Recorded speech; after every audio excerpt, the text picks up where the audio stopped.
Fury, एक सच्ची कहानी। ये कहानी है सेकेंड वर्ल्ड वॉर की। अप्रैल सन 1945। ये वो वक्त था जब वर्ल्ड वॉर खत्म हो रहा था। यानी ये कहानी वर्ल्ड वॉर खत्म होने से मात्र 3 महीने पहले की है। यहाँ एक टैंक दिखाया जाता है जिसमें 5 लोग होते हैं और इनके कमांडर होते हैं ब्रैड पिट, जिनका नाम डॉन होता है। और जब ये जर्मन की नाजी सेना से लड़ रहे होते हैं तो इन 5 में से एक की मृत्यु हो जाती है। वो अपने देश के लिए शहीद हो जाता है और इसके बाद ये 4 बचते हैं। दरअसल ये वो वक्त होता है जब जर्मनी हार रही होती है और अमेरिकन फौज जर्मनी के बहुत अंदर तक घुस जाती है। और जिस टैंक में ब्रैड पिट यानी कि डॉन अपने साथियों के साथ होते हैं, इस टैंक का नाम फ्यूरी होता है और इसीलिए इस फिल्म का नाम भी फ्यूरी है। अब ये सारे के सारे वहां से निकलकर अपने कैंप तक पहुंचते हैं जहां पर और भी बहुत सारे अमेरिकन हैं। इनके एक साथी की मृत्यु हो चुकी है, इसीलिए अब इन्हें एक और साथी की जरूरत होगी और इसीलिए इनके टैंक के लिए एक नए सिपाही को भेजा जाता है। इसका नाम नॉर्मन होता है और वो ब्रैड पिट यानी कि डॉन के पास जाता है। डॉन उसे देखकर बोलता है कि नहीं, तुम नहीं हो सकती, क्योंकि वो बहुत यंग होता है, उसे कोई एक्सपीरियंस नहीं होता। वो कहते हैं कि नहीं, मुझे सार्जेंट ने यहाँ भेजा और अब मैं आपके साथ आपके टैंक में काम करूंगा। डॉन उससे पूछता है कि तुम कब से फौज में हो? वो कहता है कि 8 हफ्ते से। दरअसल ये क्लर्क एक टाइपिस्ट होता है जिसे टैंक के बारे में कुछ भी नहीं पता होता और डॉन उसे अपना टैंक दिखाता है और बोलता है कि वो हमारा घर है, जाओ वहाँ पर जाओ, लेकिन किसी के करीब मत जाना, क्योंकि डॉन जानता है जो उसके 3 साथी हैं वो उसे इतनी जल्दी एक्सेप्ट नहीं करेंगे। और जब नॉर्मन उनके पास जाता है तो वो लोग ऐसे करते हैं, वो उसके बैग से किताब निकाल लेते हैं और उसका बैग चेक करने लगते हैं। नॉर्मन बोलता है कि वो मेरी किताब है। वो कहते हैं पहले सिगरेट लाओ। नॉर्मन बोलता है कि मैं सिगरेट नहीं पीता।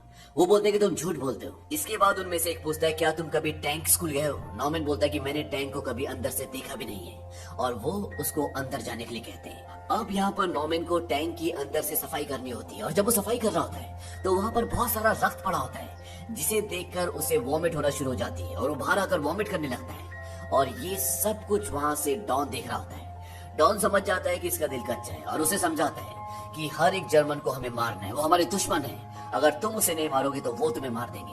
और यहाँ से ये 5 टैंकों की एक टुकड़ी के साथ आगे बढ़ते हैं क्योंकि इन्हें जर्मनी के और भी अंदर जाना है। और जब ये आगे जा रहे होते हैं तो वहाँ पर जर्मनी के बहुत सारे लोग पैदल चल रहे होते हैं, लेकिन फौज आम लोगों को कुछ भी नहीं करती और वो वहाँ से आगे निकल जाती है। और जब इनके 5 टैंक आगे बढ़ते हैं तो रास्ते में एक जंगल का रास्ता आता है और जब वहाँ से जा रहे होते हैं तो कुछ सिपाही इनके ऊपर हमला कर देते हैं और इनके एक टैंक पर आग लग जाती है, लेकिन उन सभी सिपाहियों को ये लोग मार देते हैं। यहाँ पर गलती नॉर्मन की होती है क्योंकि वो सिपाही उसकी तरफ से आया था और वो चाहता तो उसको गोली मार सकता था, लेकिन उसने उसे गोली इसलिए नहीं मारी होती क्योंकि वो बहुत कम एज का लड़का होता है। इस बात से डॉन को बहुत गुस्सा आता है। बोलता नॉर्मन, तुमने क्या किया? तुम उसे मारना चाहिए था, वो तुम्हारी तरफ से आया था। नॉर्मन बोलता है कि वो बच्चा था।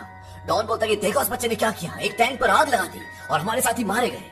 दरअसल नॉर्मन की वजह से उनका एक टैंक खराब हो चुका होता है और अब ये लोग 4 टैंकों के साथ वहाँ से आगे बढ़ते हैं और ये एक जगह पहुँचते हैं जहाँ पर जर्मन्स की और अमेरिकन की लड़ाई हो रही होती है। और वहाँ पर रॉजर यानी कि डॉन एक ऑफिसर से मिलता है और वो बताता है कि मेरी सेना की टुकड़ी एक जगह फंस चुकी है, मैंने टैंक्स भी भेजे थे लेकिन जर्मन्स ने सारे टैंक्स उड़ा दिए, क्या तुम उन्हें बचा सकते हो? डॉन बोलता है कि हाँ, मैं कर सकता हूँ, क्योंकि डॉन बहुत ही ब्रेव होता है और ये ऑफिसर उसको पहले से जानता है। और अब डॉन अपने 4 टैंकों के साथ और कुछ पैदल सैनिकों के साथ आगे बढ़ता है और जब वो आगे जाते हैं तो रास्ते में इन्हें एक जगह धुआं उड़ता हुआ नजर आता है और ये अपने टैंक्स उस तरफ ले जाते हैं और वहाँ पर बहुत सारे अमेरिकन सैनिक होते हैं। ये वही जगह होती है जहाँ पर इनकी सेना की टुकड़ी फंसी होती है और सारे के सारे सैनिक अब टैंकों के पीछे आ जाते हैं और ये उस तरफ बढ़ना शुरू करते हैं जिस तरफ जर्मन्स है। जर्मन्स इन पे हमला कर देते हैं और जवाब में अमेरिकन फौज भी उन पे हमला करती है, लेकिन यहाँ पे जर्मन्स का एक एंटी टैंक भी होता है, यानी कि टैंकों को तबाह करने के लिए एक दूसरा टैंक, और वो इन पर हमला करता है। लेकिन डॉन की कमांड में ये उस टैंक को उड़ा देते हैं, लेकिन वहाँ पर एक और टैंक होता है और ये पेड़ों की तरफ लगातार गोलियां चलाते हैं। वहाँ पर कई लाशें भी पड़ी होती हैं और नॉर्मन का साथी बोलता है कि उन्हें मारो। नॉर्मन बोलता है कि वो सब मर चुके हो, लाशें। वो कहता है कि तुम्हें कैसे पता क्यों मर चुके हैं? अगर किसी ने उठकर गोली चलाई तब तुम क्या करोगे? और इस बात से नॉर्मन को बहुत दुख होता है क्योंकि उसका दिल कमजोर होता है, वो किसी को नहीं मार सकता। और नॉर्मन बोलता है कि मैं हार गया, मैं नहीं कर सकता। उसका साथी बाइबल जो वहाँ पर होता है वो बोलता है कि मैं समझता हूँ ये अच्छा काम नहीं है लेकिन करना पड़ता है। और यहाँ पर ये सारे जर्मन्स को मारकर उन पर फतेह हासिल कर लेते हैं। डॉन नॉर्मन को बोलता है कि जिस सीट पर तुम बैठे हो यहाँ पर मेरे पास सबसे बेस्ट सिपाही था और अब तुम वहाँ पर हो और मैंने अपने सिपाहियों को वादा किया कि मैं उन्हें जिंदा रखूंगा, लेकिन इसके आड़े तुम आ रहे हो। नॉर्मन बोलता है कि मैंने आज तक सिर्फ टाइपिंग की है, मुझे मरे हुए लोगों पर गोलियां चलाने की ट्रेनिंग नहीं दी गई है। वो बोलता है कि सॉरी, अब मैं आगे ध्यान रखूंगा। अब यहीं पर ये एक जर्मन आदमी को पकड़ते हैं जिसने अमेरिकन सैनिक का कोट पहना होता है, और वो इस आदमी को डॉन के पास लेकर आते हैं। डॉन नॉर्मन को टैंक से बाहर बुलाता है और उसे बंदूक देकर बोलता है कि लो, इसकी पीठ पर एक बड़ा सा छेद बना दो।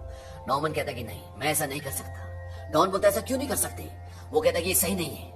डॉन बोलता है कि तुम यहाँ पर सही और गलत का फैसला करने के लिए नहीं आए हो, तुम यहाँ पर इन्हें मारने के लिए आए हो, और जानते हो कि ये यहाँ पर क्यों है? ये तुम्हें मारने के लिए आया। अब तुम इसे मारो, नहीं तो ये तुम्हें मार देगा। डॉन उसे कहता है कि तुम्हें इन सब चीजों से बाहर आना होगा, लो उसे मार दो। लेकिन वो कहता है कि नहीं,